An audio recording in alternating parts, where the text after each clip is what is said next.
the psychology of why we procrastinate, that feeling. The task is sitting right in front of you. It's not complicated. It's not impossible. It's not even that time consuming. And yet you can't start. You keep telling yourself you will. In 5 minutes after a snack, after you check your phone, after you do something else, anything else, you watch yourself delay the same task day after day, quietly judging yourself, wondering why you're like this. And the worst part is, you pretend you don't know. You pretend it's just laziness or bad habits or poor time management. But deep down, you feel it. Procrastination isn't about time. It's about emotion. Let me paint the real picture. You sit down to work and instantly feel this internal resistance. A pressure in your chest, a heaviness behind your eyes. Your mind gets loud with excuses. Some part of you fights the work like it's a threat. And so you run from something that isn't actually dangerous. You delay, you avoid, you scroll, you do everything except the thing you promised yourself you'd do. And afterward, you hate yourself for it. You tell yourself you're the problem, that you're weak, unfocused, undisciplined. But that's not the truth. The truth is far more human, far more painful, and far more fixable. Here's the thing, no one tells you. Procrastination is a coping mechanism, not a flaw, not a character issue, a coping mechanism. The task you're avoiding triggers discomfort, fear of failure, fear of judgment, fear of not being good enough, fear of starting something you might not finish. Maybe you grew up in a place where mistakes weren't allowed, where you were only praised when you performed perfectly. Maybe you learned that doing things wrong meant disappointing someone, and now, as an adult, your brain sees every new task as a test you can fail, a test that measures your worth, so you avoid starting because if you never start, you never fail. That's the twisted logic your nervous system has been running on for years. Think back. How many times did you get punished for imperfections? How many times did you hear you can do better instead of you did well? How many times did you learn that effort wasn't enough unless it came with results? That kind of environment trains you, programs you. It teaches you that tasks aren't neutral, they're threats.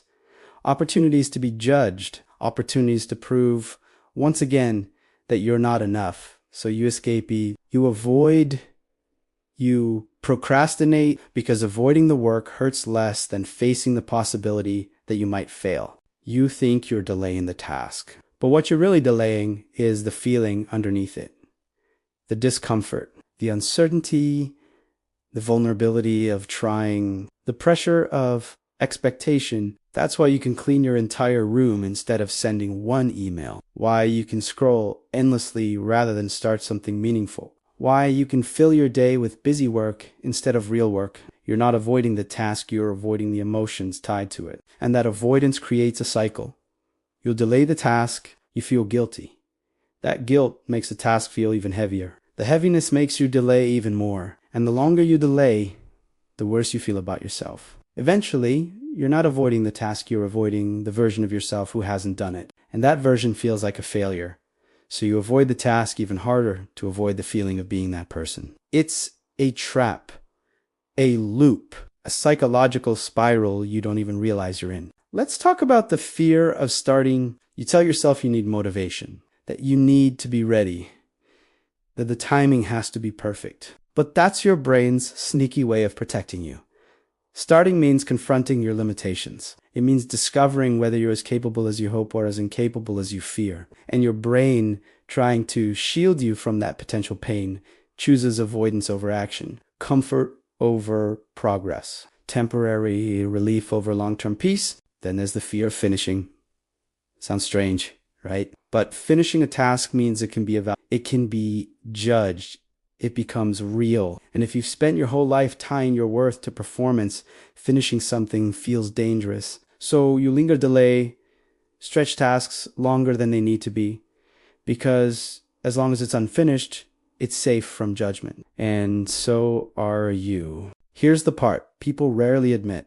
Procrastination gives you control. When everything feels overwhelming, avoiding the task gives you a small moment of power. A moment where you're in charge, a moment where you get to decide, Even if the decision hurts you later, it's a way to reclaim autonomy in a life that may not have given you much of it. But there's another truth beneath all of this, a quieter truth.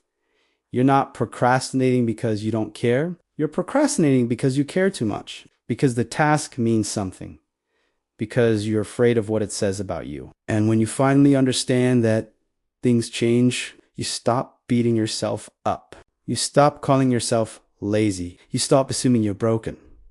And you start asking the real question, what am I afraid of? Because once you name the fear, it loses its power. So how do you break the cycle? Not with motivation, not with productivity hacks, not with discipline rituals. You break it with self-compassion. You break it by reducing the emotional weight of the task. You break it by letting yourself be imperfect, by letting yourself start badly, by giving yourself permission to fail. Because the moment failure stops being a threat, procrastination stops being your shield. Start small. Tell yourself you'll work for 5 minutes, not because 5 minutes accomplishes everything, but because it lowers the emotional barrier to starting. Remove the pressure to do it perfectly. Remind yourself that effort matters more than outcome. You don't need to be ready. You just need to begin. Let the messy starts be enough. Because the truth is, you're not behind. You're not incapable. You're not lazy. You're scared. And that's okay. Humans avoid what hurts. And for years, tasks have hurt you. But you can rewrite that association. You can teach your brain that effort is safe, that mistakes are allowed, that progress doesn't require perfection. And once you do, procrastination loosens its grip. You stop avoiding your life and start living it. One imperfect action at a time.